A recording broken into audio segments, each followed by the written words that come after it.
Half-Life is a remarkable franchise. It changed many people's vision on how single-player games can be done. And, you know all that crap, and I know that nobody wants to hear that over and over again. So instead, let's focus on some fun facts and events throughout the game's lifetime that likely you don't know about. Please keep in mind that this is more of an experimental video, but if it ends up well, I might make it into a series.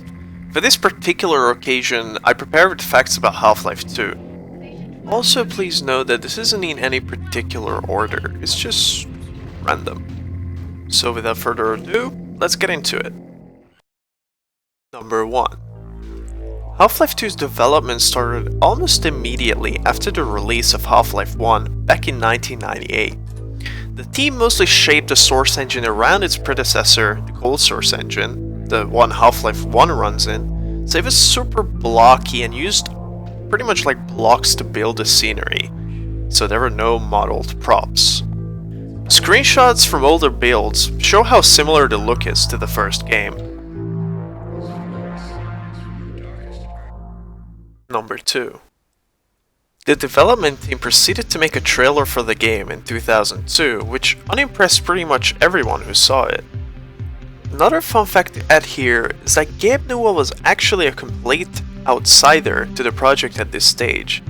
He left to work on Steam for quite a few months, whilst knowing little to nothing about the game's development, and he himself was also unimpressed. Thus, the trailer was scrapped and instead they focused on improving the game and engine, and a demonstration of Half-Life 2 was held on the 2003 E3 show, that I highly suggest watching by the way, because it's really interesting. Talking of the E3 presentation, Gabe Newell was often confronted about parts of the demo being scripted or not, to which he claimed they were not. However, after the theft of the game's earlier build, it was revealed that pretty much the entire thing was scripted. The door being shut closed with the table, the rebels dynamically adjusting to the combat, it was all just a show. But why? Well, Gabe boldly claimed that the game would release that year in September, while the team fully knowing that it is not ready. Which is funny to me because the release was due 30th of September, and they held their claim up until the 23rd, but they finally announced the delay. To say the least, people were pissed, and what pissed them off even more was the leak in October, when it was finally revealed that the game is nowhere near a release date. Number 4. Did you know that Valve actually never addressed their older versions of the game alpha or beta? These terms were solely made up by the community and are commonly thrown around as identifiers to certain builds throughout its development. Also, Valve never called the 2003 incident a leak, but rather an illegal theft, which is the case to be frank. Although, just like everyone else, I'll be referring to it as a leak regardless.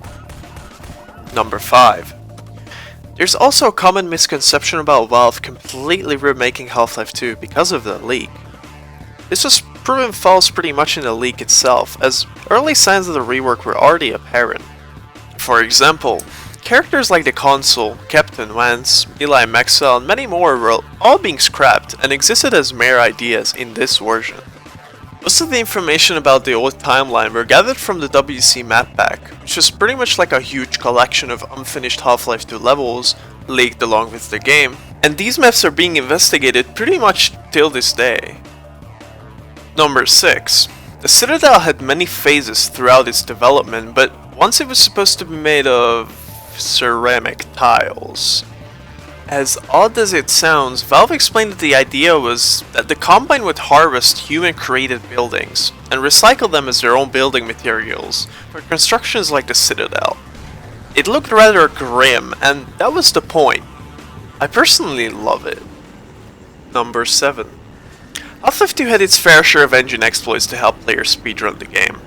Bunny hopping forwards, backwards, prop climbing, skipping NPC pathfinding, etc. But did you know that after 14 years of the game's release, a new method could appear? Bill the Thrill, in the April of 2018, was just playing and streaming Half-Life 2 casually on his Twitch, when suddenly this happened. Coach, why am I stuck? Why am I moving so weird? It blew everyone's mind, including longtime speedrun veterans. What Bill discovered here was game-changing. To learn more about the glitch he discovered, click on the card in the upper right corner to watch Bernie's explanation of the incident. And we're just clipping through everything. And also, here's a bonus clip where the developers of Half-Life 2 react to this particular glitch. Now he's gonna start up the APC and drive it straight to Nova Prospect. What? Oh no, I don't... Oh, come on. There's no testing for that. So, Anyway, that wraps it up for this video. I'll most likely continue this video series because I absolutely enjoy the universe of Half-Life, and I absolutely enjoy gathering information about it. If you want to see more, hit the thumbs up and subscribe. I'm hoping to see you around. Goodbye.